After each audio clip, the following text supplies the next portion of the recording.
অথই দেখে আসা হলো, এবার আপনাদেরকে জানাই সিনেমাটা কেমন হয়েছে। শহরের মতো বিলাসিতা দূরে থাক, নেই একটাও ভালো হাসপাতাল, তাই একরাশ স্বপ্ন বুকে নিয়ে দিন গোনে ছোট গ্রাম ভিনসুরা। আর ভিনসুরাকে স্বপ্ন দেখায় যে মানুষটা, সে এই সব প্রচেষ্টার কাণ্ডারি, সেই হলো অথই। তাকে স্বীকৃতি দেওয়ার জন্যই গ্রামের মাঠে জমে ভিড়, কিন্তু যার জন্য এত আয়োজন তার দেখা নেই। তবে অথই গেল কোথায়? কোনো এক মায়ের মৃত্যুশয্যার পাশে, কারণ তার কাছে সবার ওপরে মানুষ সত্য। অপুষ্টির জন্য ছোটবেলায় চোখের সামনে মায়ের মৃত্যুকে দেখেছিল সে, তাই জেদ চাপে গ্রামে হাসপাতাল আর নিজের ডাক্তার হওয়ার। ডাক্তার সে হয়, তবে হাসপাতাল তার জন্যই অথয়ের নিবেদিত প্রাণ। আর ছোটবেলায় সে মাহারা ক্ষুদ্র প্রাণে যে শক্তি জুগিয়েছিলেন, তিনি হলেন অথয়ের জ্যাঠামশাই। রক্তের সম্পর্ক নেই, শুধুমাত্র স্নেহের বাঁধন। তাই মায়ের মৃত্যুতে একলা হয়ে যাওয়া ছেলেটাকে তিনি কেবল অন্ন বস্ত্র বাসস্থানই নয়, দিয়েছিলেন শিক্ষাও। মানুষের ওপর বিশ্বাস হারানো পাপ, এই মন্ত্রও গেঁথে দিয়েছিলেন অথয়ের মনের মধ্যে। কিন্তু তারই একমাত্র সন্তান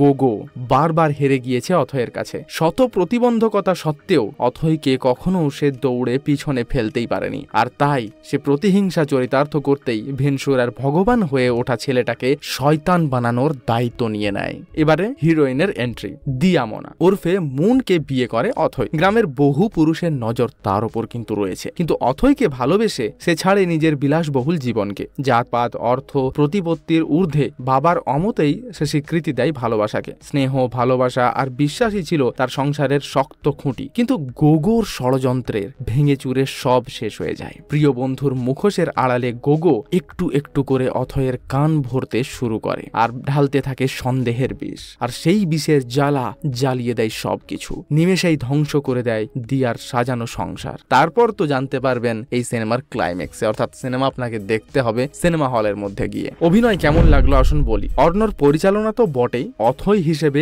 নজর কেড়েছেন তিনি। চোখের বদলাতে থাকা ভাষা, শরীরী ভঙ্গি, প্রতি মুহূর্তে চরিত্রটির বাড়তে থাকা অস্থিরতা আপনাকে অনুভব করাবে। অন্যদিকে অনির্বাণ ভট্টাচার্য একেবারেই ভিন্ন রূপে, অন্য অবতারে মন জয় করে নেবেন। তার চোখে মুখে ভঙ্গিতে ষড়যন্ত্রকারীর কুটিলতা ও চতুরতা দেখে রাগও হবে যেমন, আবার মুগ্ধতাও আসবে। তাই এক কথায় বলাই যায়, ইয়াগো উর্ফে গোগোর চরিত্রে তিনি যথার্থ। পাশাপাশি কোমল অথচ কঠিন দিয়ার চরিত্রে সোহিনী সরকার বরাবরের মতোই সাবলীল। অন্যদিকে বড় পর্দায় প্রথম কাজ হলেও মুকুলের চরিত্রে মুগ্ধ করেছে অর্পণ ঘোষালও। এরপরও যে অভিনেতারা রয়েছে তারাও বেশ ভালো অভিনয় করেছে। তবে দিতিপ্রিয়ার এখানে অভিনয়ের দিক থেকে একটু নেগেটিভ পয়েন্ট আমরা দেখতে পেয়েছি। অতটা ভালো হয়নি, কিন্তু মোটামুটি কাজ জ্বালা হয়ে গেছে। ছবির গল্প থেকে চিত্রনাট্য সবই মনগ্রাহী। গম্ভীর চালের ছবি হলেও এতে রয়েছে প্রযোজনীয় কমিক রিফেল। এছাড়াও অর্ণ মুখোপাধ্যায়ের অন্যান্য কাজগুলির মতো এই কাজও শুধু ইতিবাচক চরিত্র নয়, নেতিবাচক চরিত্রগুলোকেও মনস্তত্ত্ব হিসেবে ভাবাতে এবং কাজ করাতে